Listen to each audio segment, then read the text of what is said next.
देव गुरु बृहस्पति को बुद्धि और शिक्षा का कारक माना जाता है। गुरुवार को बृहस्पति देव की पूजा करने से धन, विद्या, मान सम्मान, प्रतिष्ठा और कई अन्य मनोवांछित फल की प्राप्ति होती है। धार्मिक ग्रंथों के अनुसार गुरुवार को भगवान बृहस्पति की पूजा का विधान है। गुरुवार के दिन व्रत और कथा सुनने से घर परिवार में सुख समृद्धि बनी रहती है। गुरुवार व्रत कथा। कथा के अनुसार प्राचीन काल की बात है। किसी राज्य में एक बड़ा प्रतापी और दानी राजा राज करता था। वह हर गुरुवार को व्रत रखकर दीन दुखियों की मदद करके पुण्य प्राप्त करता था, परंतु ये बात उसकी रानी को अच्छी नहीं लगती थी। वह न तो व्रत करती थी और न ही दान पुण्य में विश्वास रखती थी।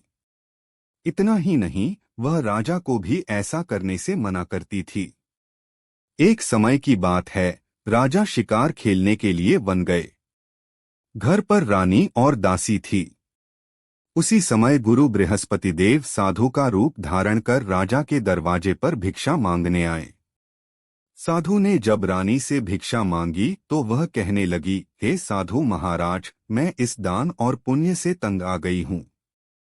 आप कोई ऐसा उपाय बताएं जिससे कि सारा धन नष्ट हो जाए और मैं आराम से रह सकूं। इतना सुनकर बृहस्पति देव ने कहा, हे देवी, तुम बड़ी विचित्र हो। संतान और धन से कोई दुखी होता है। अगर अधिक धन है तो इसे शुभ कार्यों में लगाओ, कुंवारी कन्याओं का विवाह कराओ, विद्यालय और बाग बगीचे का निर्माण कराओ, जिससे तुम्हारे दोनों लोग सुधरें। परंतु साधु की इन बातों से रानी को खुशी नहीं हुई। उसने कहा कि मुझे ऐसे धन की आवश्यकता नहीं है जिसे मैं दान दूं और जिसे संभालने में मेरा सारा समय नष्ट हो जाए। तब साधु ने कहा, अगर तुम्हारी ऐसी इच्छा है तो मैं जैसा तुम्हें बताता हूं तुम वैसा ही करना। गुरुवार के दिन तुम घर को गोबर से लीपना, अपने बालों को पीली मिट्टी से धोना, राजा से हजामत बनाने को कहना, भोजन में मांसमदिरा का प्रयोग करना, कपड़े धोबी के यहाँ धुलने देना। इस प्रकार 7 बृहस्पतिवार करने से तुम्हारा समस्त धन नष्ट हो जाएगा। इतना कहकर साधु के रूप में बृहस्पति देव अंतर्ध्यान हो गए। साधु के अनुसार कही बातों को पूरा करते हुए रानी को केवल 3 बृहस्पतिवार ही बीते थे कि उसकी समस्त धन संपत्ति नष्ट हो गई।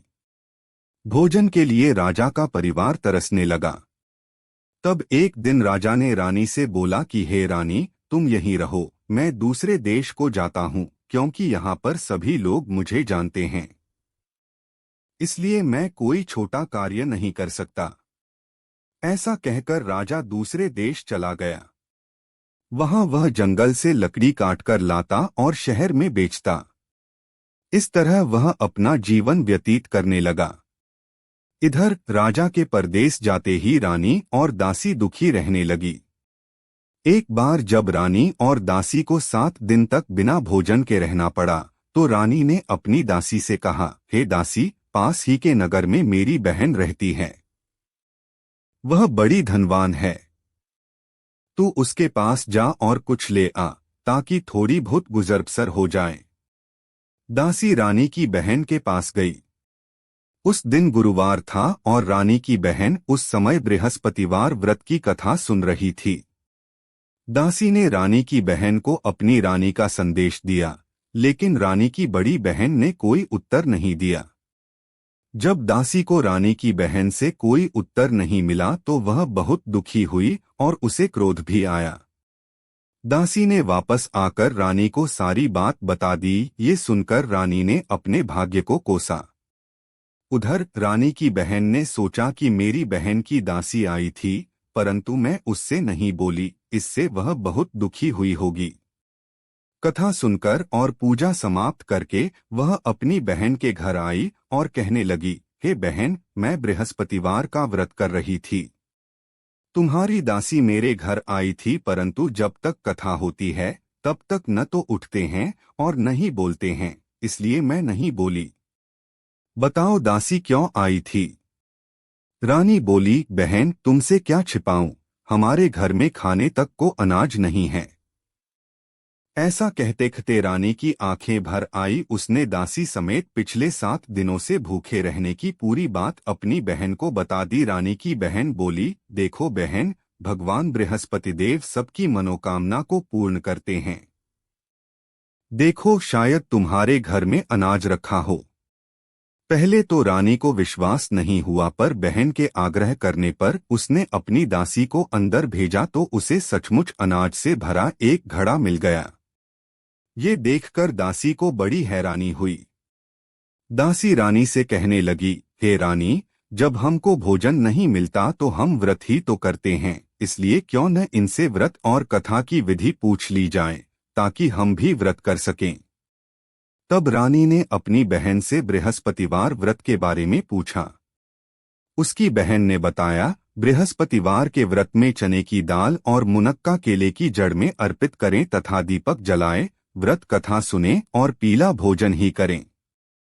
इससे बृहस्पति देव और भगवान विष्णु प्रसन्न होते हैं। व्रत और पूजा की विधि बताकर रानी की बहन अपने घर को लौट गई।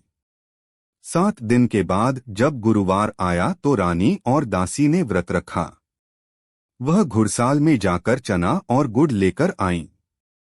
फिर उससे केले की जड़ तथा विष्णु भगवान की पूजा की। अब पीला भोजन की चिंता को लेकर दोनों बहुत दुखी हुईं। चूंकि उन्होंने व्रत रखा था इसलिए बृहस्पति देव उनसे प्रसन्न थे।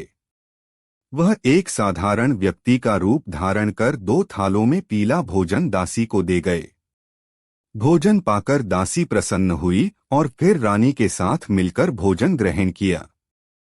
उसके बाद वह सभी गुरुवार को व्रत और पूजा करने लगी।